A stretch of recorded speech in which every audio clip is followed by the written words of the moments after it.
Hey kids! Today I'm going to walk you through the steps to replace a thermostat. Yours might be different than mine, but I'm going to walk you through the steps to replace mine.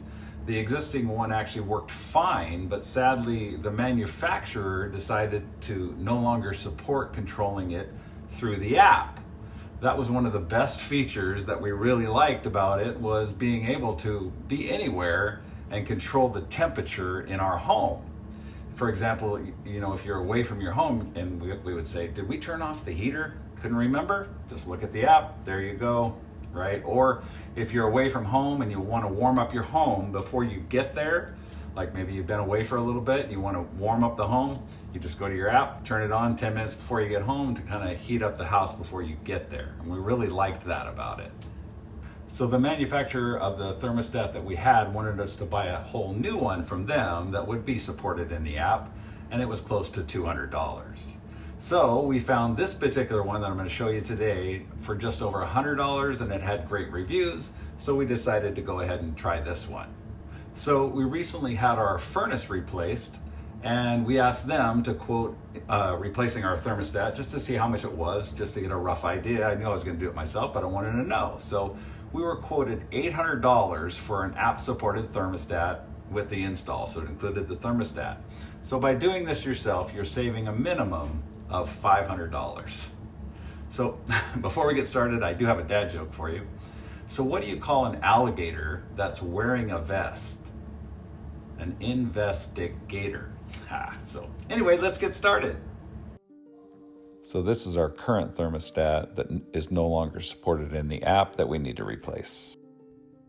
So we have this switch on our furnace that we just need to turn off. You might not have this, so you might need to actually turn yours off at your breaker panel.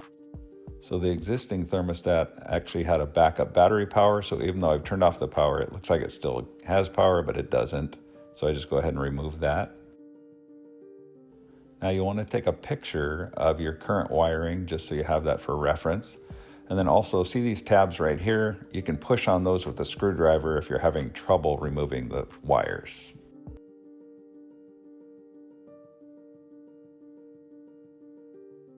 This one won't come out, so I push on that tab and pull it out. And just go ahead and remove all of the wires.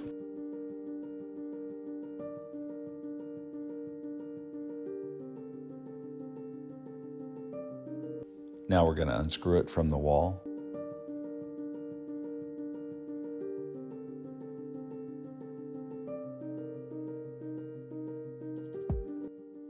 Now we're going to go ahead and remove the faceplate and the wall covering. And look at that. Looks like we're going to have to do a little bit of touch-up paint because I don't think the new faceplate's going to cover that up, so we'll have to figure out. We'll deal with that probably later after we do the install. Now I need to figure out how it's going to mount. Looks like that red fastener right there actually might match up with my new faceplate, and there's another hole on the other side. Maybe that's going to work too, so we'll try that out first. So now you just want to feed the wires through that opening there, and it looks like these holes are actually lining up for me. This might be different for you, of course. You might have to install some fasteners to get those screws to be able to hold to something, but I don't need to. My holes actually line up exactly perfect. So I'm going to go ahead and mount it, put in the screws.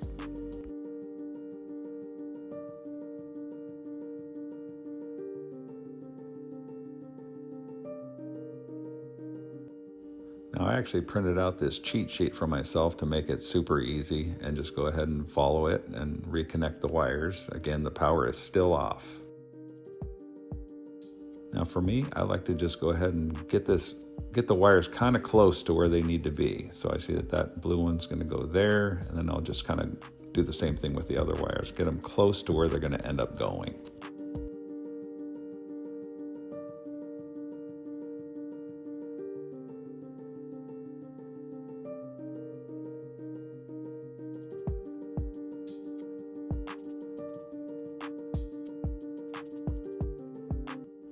Now I'm going to go ahead and start connecting the wires. I'm going to start with the blue one. Doesn't matter which one you start with because the power's off, so we're just going to get that in there. You might need the screwdriver to push in to get it to actually seat, but see how that's actually Went ahead and snapped in. Now I'm going to tuck that blue wire away because you don't have a whole lot of room here. You got to get those wires out of the way because there's not a big cavity on the cover. So you can't have a bunch of wires hanging around. So as we do these individually, we're going to put them in and then we're going to tuck them back inside that hole.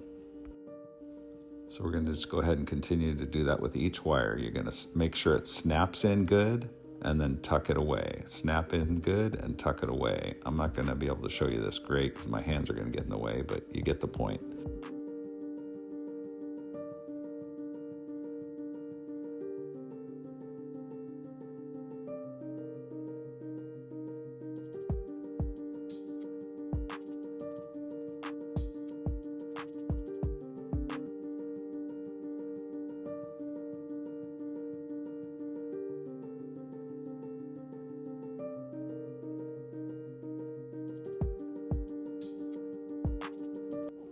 Okay, all the wires are connected and neatly tucked away.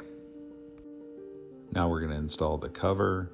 See that cavity right there? That's the little area that they give you for those wires. That's why I had you tuck all those wires away into that hole. Otherwise you wouldn't be able to get this cover on. Once the cover's snapped on, then I'm just going to go ahead and turn the power back on. Now it's just going to walk you through some prompts. You just need to follow the directions, pretty simple. So we want English, next, home, next, thermostat, we only have one thermostat, next, cooling and heating, we have both, forced air is what we have, next, gas, oil, we have gas, next, standard efficiency, high efficiency, we actually have a high efficiency, next. Number of cooling stages, we just have one stage.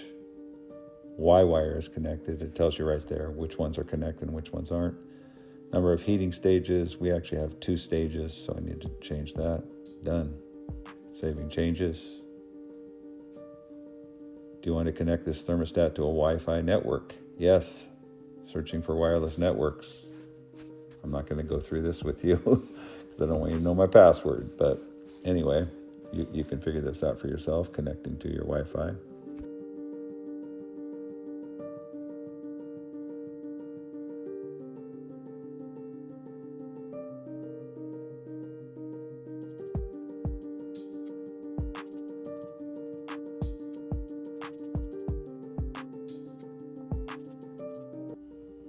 Then enter the date and the time.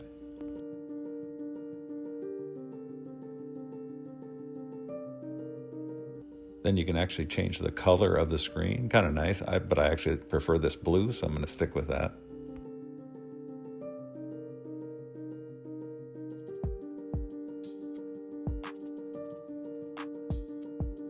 To connect through the app, mine came with this card, and you just scan the QR code. Now you're going to want to download the app so you can control the thermostat remotely. So you just go here, you're going to type in your email address, and then your password.